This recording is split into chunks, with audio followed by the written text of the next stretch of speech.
record button. All right, so lab E, right, like this. So we were looking at a pair of lenses. This one is the concave lens. And you'll remember that looking through it, things seemed smaller but upright. And then what I had wanted you to do is, using Snell's law, see how are the light rays, the 3 light rays from the left, going to be bent as they go through this. And this is very, very similar to the lab that you did, looking through the block of lucite, of plastic, at the different pins. But of course it's curved now, so we have to do things a little differently. But we set them up really, really similarly. So a couple of you I had actually gotten back to and said, try this. And here's what I mean. So when we have the ray, let's do the top one here, incident on the lens, we want to see how is it going to bend. And I don't think we need to do a strict calculation. We didn't make any measurements like that.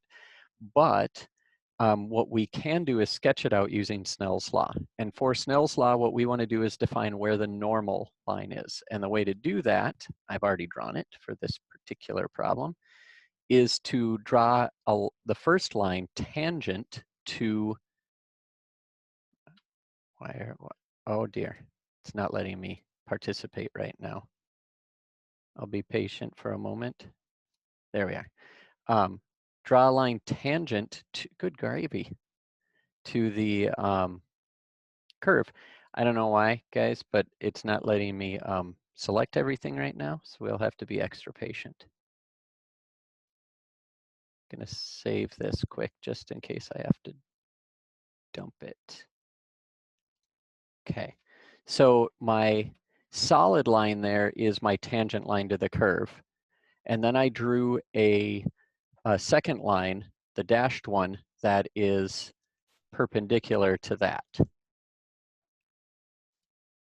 I'm going to save this and restart this program because this is misbehaving. So we'll just get to chat for one more minute while that's going. And then I'll bring it back up right away.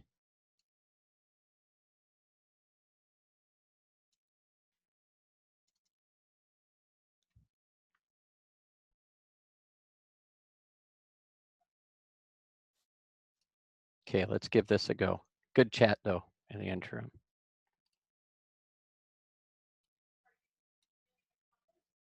Okay, so now the index of air, index of refraction of air is 1. Index of glass is typically a little over 1.5. So about 1.55 is a good estimate for that. We don't have to do a calculation, but let's remember that Snell's law states that N1 times sine of theta, I'll just put it as a Q1, is equal to N2 times sine theta 2. And where n's are the different indices of refractions, and the Q1 or the theta 1 would be the angle right here, and theta 2 would be the angle here. So since N1 is small and N2 is much larger, that would have to mean the reverse relationship for theta 1 and theta 2. Theta 1 would have to be quite a bit larger than theta 2 for this to be true. So our line here would have to bend towards the normal. It still goes on to the other side, but it's not going to go straight. It's going to bend towards it, like so. But then it comes into contact with another interface where it's going from air to the, or from glass into air. And so we'd have to set this up again over here, but we'd rotate our axes so that we have something tangent to it, to the curve, and then perpendicular to that would be our normal, like this. Here is our first theta, theta 1, and then theta 2 will be out here. And now, since this is sort of reversed, N1 is our 1.55, and 2 is our 1. That would mean that theta 1 has to be a lot smaller than theta 2. So this is actually going to be going into a larger angle on the outside. So here's our theta 1 right there. Theta 2 wouldn't be straight, it would be bigger than that, like so. And we would go through and we could do the same thing for each of these points. And I do want to quickly at least do that because it will be useful for our next talk about how do we carefully do this.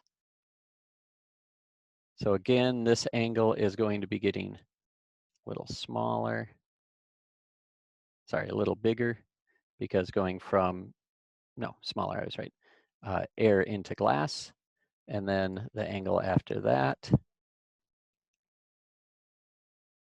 going from glass into air, is going to get quite a bit bigger. So this is probably, should be rotated a little. Doesn't like wants to snap. Do it like that. Bring this down, and then this angle is small. Angle out here is bigger. Cat, seriously. And we'd see something like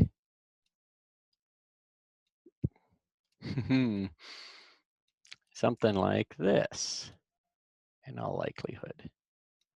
And then I can extend that out as well. And then finally down here, set up my tangent line again.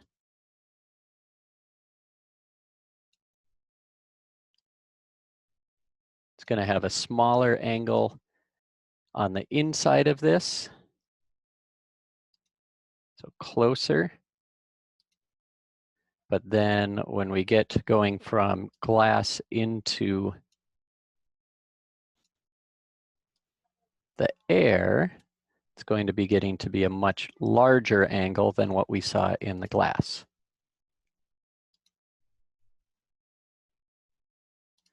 Like that. And so then when we back out, we get that kind of arrangement. The ones up top, they're going to be kind of close together, but probably diverging. The one at the bottom is diverging really wildly. And so this is a diverging lens, meaning that it is spreading the light out. Anybody who is nearsighted, like I am, but was for a long time before surgery, our glasses are like this. Usually this is called a biconcave lens because one side of it is, or both sides are clearly concave. Often eyeglasses are concave convex, where both of them have the same general curve, although the inner curve is probably greater than the outer curve, making the glasses kind of thick at the outside and still leading to this sort of divergence. There's a good illustration of this in your books showing why this is happening. But nearsighted essentially means that your lens focuses the light too close. It focuses it in front of the retina. And so before the light hits your eye, we want to diverge it a little bit to allow for our lens in the eye to work properly and bring the focused image right back to the retina so we can see clearly. So that's what the concave lens should look like. Here's a biconvex lens. And we would do the same sorts of things. One of these ends up being really easy. We set up the solid line as our tangent. If it will let me.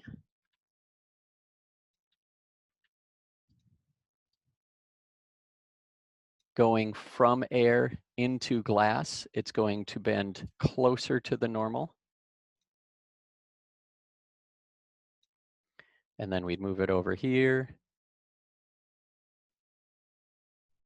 Change our angles.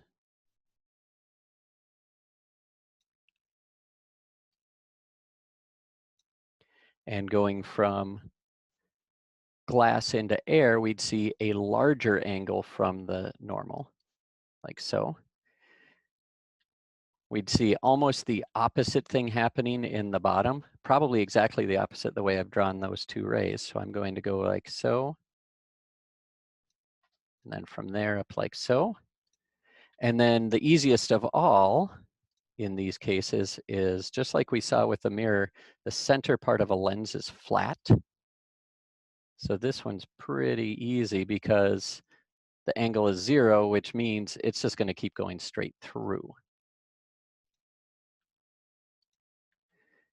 And so the difference here, this of course is a converging lens, one that you could potentially make an image using. That out of the way, and they'll converge to the same point because of the little bends that, or relatively large, that occur only where the medium changes. And that's the only thing that is changing in all of these. And we saw that with Snell's law earlier too. There was a big bend right at the interface, and then a straight path through the material, and then a bend as it came back out of the material. So that's a big part of Lab E. Lab F we'll talk about in more detail tomorrow about specifics of what we find. Okay. Any questions on why I drew these in these ways?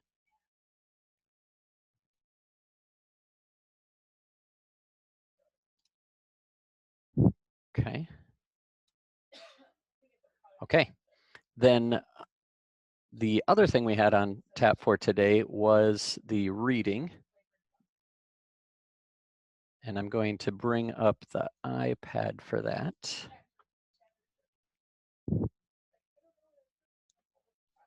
And I saw a lot of you turn this in, a couple forgot, I think, but compare and contrast the lenses and the mirrors that we saw. So after you've had a chance to look at the mirrors, which are like the inside and outside of a spoon, and lenses, we have some similarities and some differences. So we had concave mirror,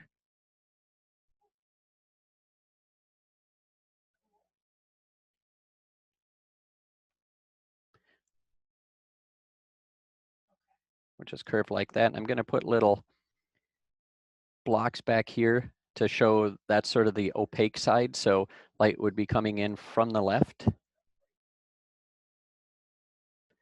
We have a convex mirror.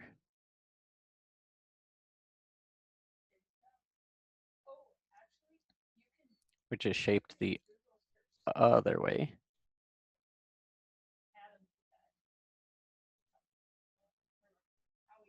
And then we have lenses too, concave lens.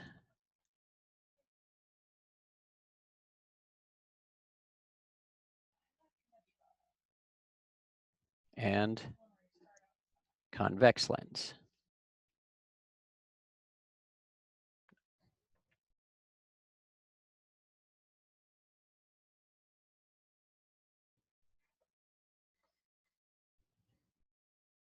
Okay, how are these things? So I'll give you a hint first off, and you've probably already noticed this. There are pairs of devices here that are really, really similar to one another. What are the pairs?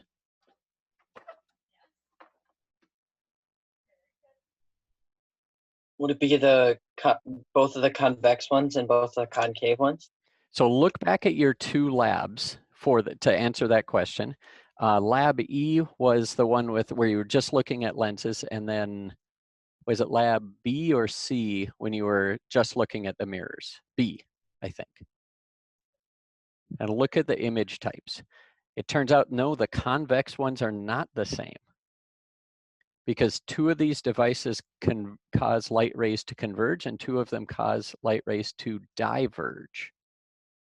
Which two cause them to converge, come together?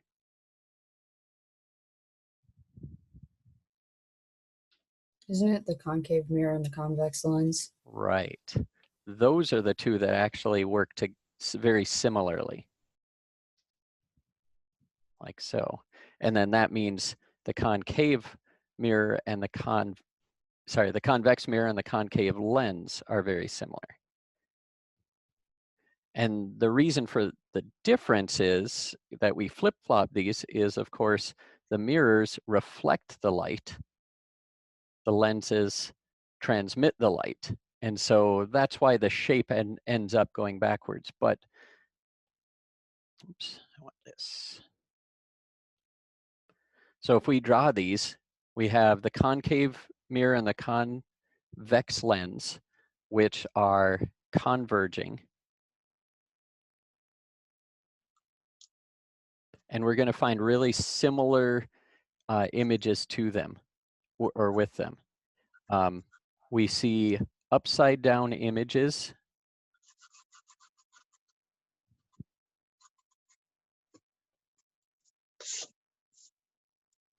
We see real images, meaning these come together in real space. Oops. And demagnified, meaning they're smaller.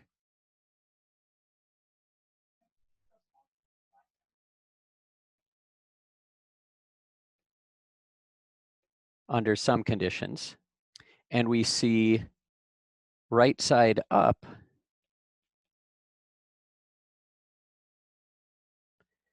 magnified virtual images under other conditions. So what conditions, under what condition would we see a real image that's smaller but end upside down? And what other condition would we see a right side up magnified image, but one that can't be projected? How did we see that with the mirrors?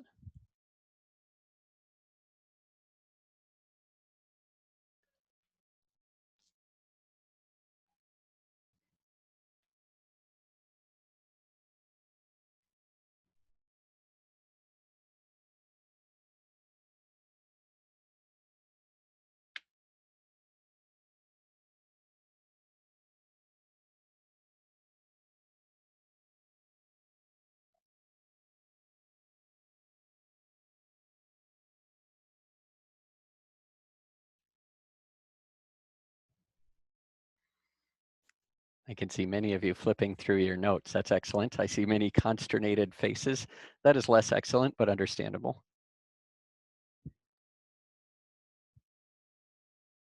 So when we were looking at the concave mirror, we saw these two sets of conditions, or these two effects on their images. When did we see an upside down images that was real, that could be projected, but was also very small? When the object was inside the focal point, Other way around. outside of the focal There, point. you nailed it.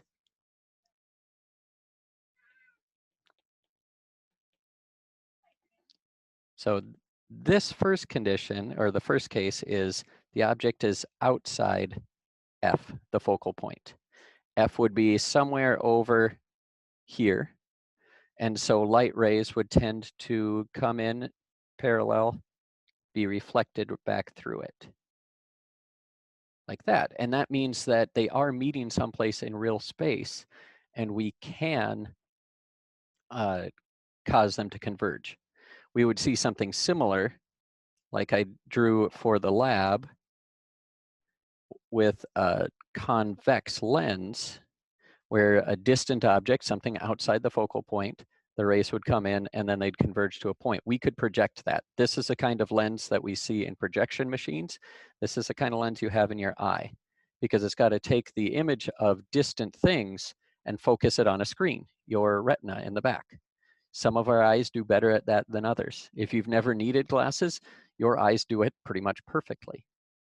If you are like I was for a long time, and maybe still am considered to be nearsighted, that means our eyes are a little too long and our lenses actually focus the image in front of the retina. So we need corrective lenses, or in my case, surgery, to make it focus farther back. That's much more common than farsighted people, which means you could see distant things but not near things. And that's because the lens will actually take those and tend to focus them, the image, behind your retina. So you would need a converging lens to help with that. The other case is when you see the object, or when you have the object inside the focal length, closer to the lens or the mirror than the focal length is. And we'll see through ray tracing tomorrow exactly why that is. But otherwise, these two behave really, really similarly. They both can create real images under the same circumstances. They'll be demagnified and upside down under the same conditions, all of that. Concave lenses, there is not as much of a change that you see. Doesn't really matter where you have the image or where you have the object. These are diverging lenses or diverging optics. And so that means that they're always a virtual image. There is no way to use these devices to focus an image. The image will be upright. The image will be demagnified smaller. One advantage to these that I didn't note before though, that like the mirror we did mention, it gives you a wide range of viewing. So you get a big angular view, which is why like the convex mirrors are used in the corners of shops and things, grocery stores or what have you, to be able to see people in lots of different aisles, and why we use them on the passenger side of the car so that you can see a wide range over there. And again, the main difference then between the mirror and the lens is just the mirror it reflects the light, it doesn't allow it to pass through, and of course the lens does. But behavior is very, very similar, and we'll see really similar results when we look at ray tracing through them tomorrow. Look at that. I finished with 6 minutes to spare today. Maggie is still returning from her coffee run, well, or juice or smoothie run. Okay. This is our last week, so be sure if you're keeping up, you've only got one thing left, which is the homework due hopefully by the end of the week. As usual, so we've got class tomorrow. As usual, I'll still be here for question time during this 1 to 1:30 time slot. So if you've got questions, you can just pop in and I'll let you in just like I would for this class, and we could go over things. Just make sure you're finishing stuff up so that you can rest easy through the summer. And we'll see if we see anybody back at school next fall. Those of you going to college, have you received word yet from your colleges? Not yet, no. Some colleges I know have already decided to be virtual for at least the first couple months. Unless you're in Texas, then football's too important, so there will be class as usual. That is like literally the reasoning for Texas A&M. We would, but football. Yeah, Notre Dame, maybe. Don't know. Football's a pretty big deal, but they're better. They're very academic school too. Okay. Anything else anyone wants to chime in with? Okay. If you want, hang on the line. Otherwise, I will see you all tomorrow. Have a good rest of your day.